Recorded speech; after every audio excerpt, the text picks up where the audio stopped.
JD late game. Mm-hmm.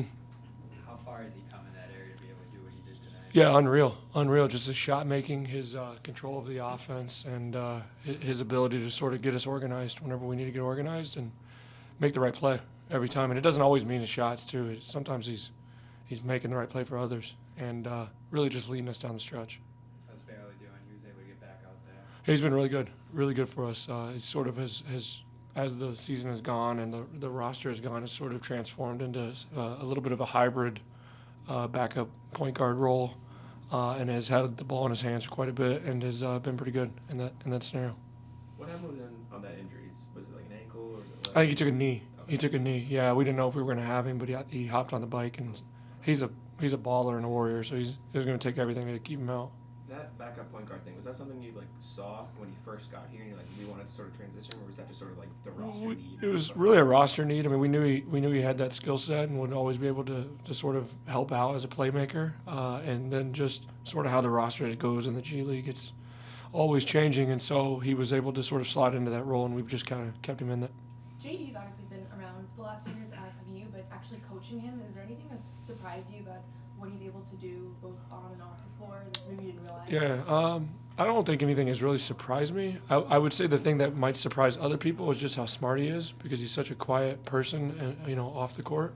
But he's one of, if he's not one of the smartest players I've ever been around, in terms of managing situations and understanding coverages and understanding reads and understanding situations. He's a really high level IQ basketball player.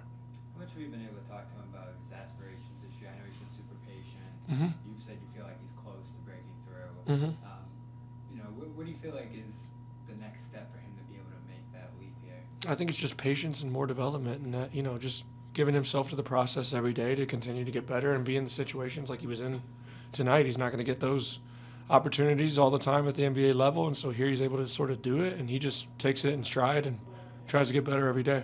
And for Baylor in that backup point role, Mhm. looks supernatural to him. Is Mhm. that something you guys organizationally think he could provide at the next level eventually? Yeah, I think and it's not even necessarily positional, but it's just an ability to make reads, an ability to play with the ball in his hands a little bit, and an ability to also make spot ups. I think he's a versatile player who can sort of do it all, and he's been able to sort of do that for us.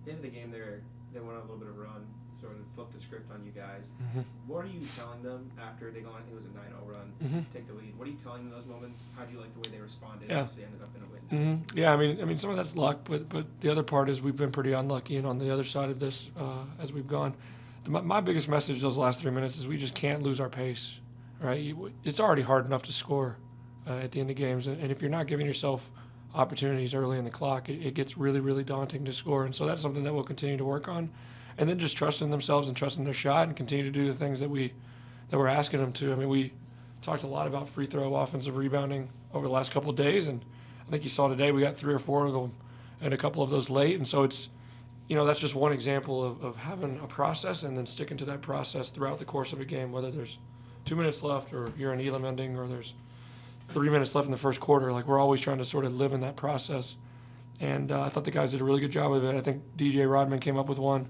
I think Anton Watson came up with one late, and those are really big possessions.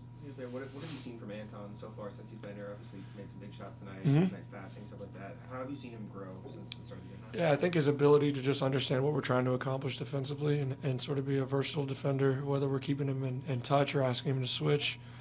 He's been able to sort of go back and forth between those, and he's been really understanding and growing in his screening and recognizing, are they switching, are they in touch, does he need to stick the screen, is he looking for hit unders and trying to play in the seam, and so it's a lot for a young guy to learn all that stuff early, but I think his time here, he's grown a lot in those areas.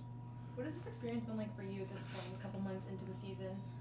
Has it been surprising at all? Like, do you feel like you've grown as a coach? Like, what's been that journey been like? Yeah, I mean, my advice to anybody who's been in my position for the last 8 or 9 years or even shorter or longer is to try to go be a head coach, because I think, I'm a much better coach now than I was 3 or 4 months ago, and that's just being in the circumstances and sort of having to manage and be the person that manages those late game situations. And I've made mistakes, and I've been able to sort of grow from those mistakes, hopefully, and it's the same thing that players that we tell them. They have to challenge themselves to get better, and it's no different coaching. How's Drew Peterson doing? Is he close to? He's close, really close, yeah.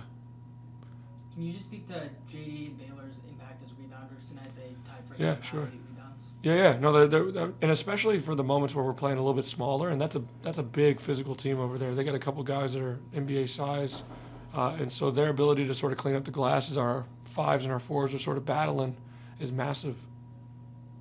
Can I just say one thing about DJ Rodman? Yeah. Yeah, I mean, that is an amazing story. We picked him up just a couple weeks ago off the local player pool, and he's come in and just filled a role and brought a lot of energy and has earned minutes with us and really played his tail off today. And we were just really, really proud of sort of his where he's at and what he provides to us. And I just think he deserves a shout out. That's not easy to sort of do what he's done, as to not be on a team, come to a team and immediately play big minutes. And he played big minutes the last time we played. He played big minutes tonight, and he made huge plays down the stretch for us. And, so shout out to DJ.